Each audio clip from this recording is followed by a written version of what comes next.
Tanah adalah hak dasar setiap orang. Namun seiring dengan pertumbuhan penduduk, kebutuhan ruang huni pun ikut meningkat, sehingga mengakibatkan keterbatasan tanah untuk masyarakat, serta kurang optimalnya pemanfaatan dan penggunaan ruang, mengakibatkan kebutuhan pada wilayah perkotaan tidak terpenuhi dan mampu menimbulkan kondisi lingkungan yang kumuh. Dibutuhkan kebijakan penataan pertanahan guna mendorong penyediaan hunian dan memaksimalkan pemanfaatan dan penggunaan tanah di ruang perkotaan. Salah satu kebijakan pertanahan tersebut adalah konsolidasi tanah. Menurut Permen ATR BPN nomor 12 tahun 2019, konsolidasi tanah adalah kebijakan penataan tanah untuk kepentingan umum dengan melibatkan partisipasi aktif masyarakat. Di Indonesia, KT sudah diterapkan sejak tahun 80-an. Sampai saat ini, penyelenggaraan KT telah dilakukan pada 1.145 lokasi di seluruh Indonesia. Dan dengan melihat perkembangan perkotaan saat ini, sudah saatnya konsolidasi tanah melakukan terobosan melalui konsolidasi tanah vertikal.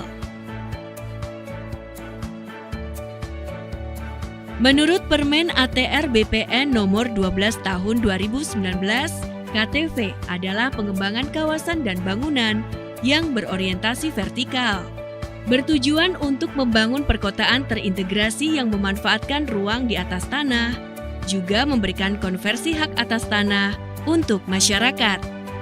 Adapun proses penyelenggaraan KTV meliputi perencanaan, pelaksanaan, pembangunan, dan pengawasan.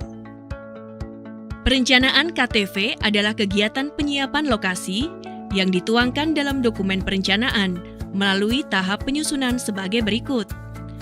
Pembentukan tim koordinasi dan tim perencanaan atau pelaksanaan, kajian tata ruang,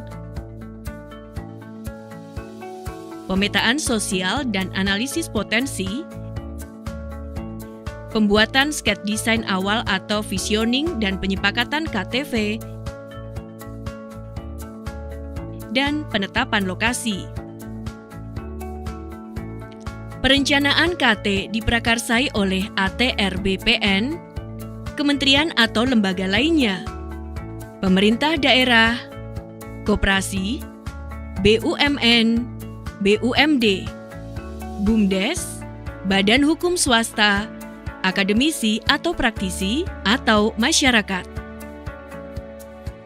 Sumber pembiayaan KTV dapat dikolaborasikan dengan pihak swasta, APBN, APBD, partisipasi masyarakat, dan atau sumber pembiayaan lainnya yang sah. Pembiayaan pembangunan dalam KTV didasarkan pada kesepakatan antar pihak yang dituangkan dalam Akta Perjanjian Pembangunan. KTV dapat dilakukan melalui bentuk-bentuk kerjasama antara pemerintah, badan usaha, akademisi, praktisi kelompok masyarakat, dan pihak terkait lainnya. Setelah penerbitan SK penetapan lokasi, tim pelaksana bisa memulai tahap pelaksanaan yang meliputi pengumpulan data fisik, yuridis, dan penilaian objek KTV, penyusunan desain dan rencana aksi KTV, pelepasan hak atas tanah dan penegasan objek KTV, penerapan desain KTV atau staking out, dan penerbitan sertifikat hak atas tanah dan penyerahan sertifikat tanah bersama. Selanjutnya dengan sertifikat tanah bersama, tahap pembangunan pun dapat dimulai dari persiapan pelaksanaan pembangunan, pembangunan prasarana, sarana dan utilitas, penerbitan sertifikat hak atas tanah dan serah terima aset, pembentukan perhimpunan pemilik dan penghuni, serta pemberdayaan masyarakat,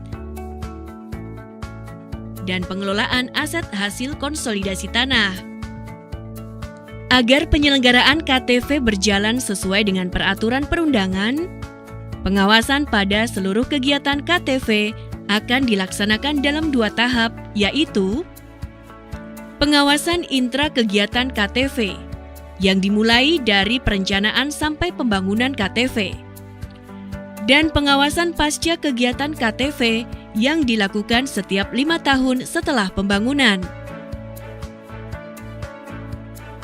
Maka kesimpulannya, dengan pembangunan KTV akan ada banyak sekali manfaat yang bisa dirasakan oleh masyarakat dan pemerintah.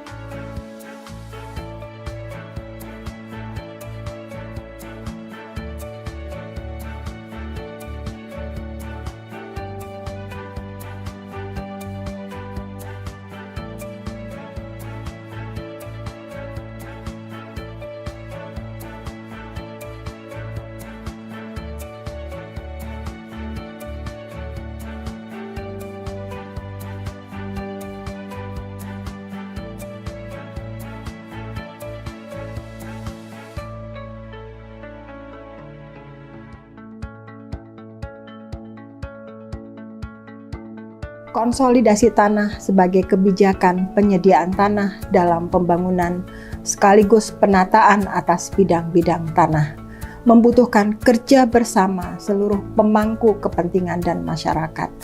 Kolaborasi dan sinergi dari berbagai pihak adalah kunci keberhasilan konsolidasi tanah di tengah masyarakat. Konsolidasi tanah membangun tanpa menggusur.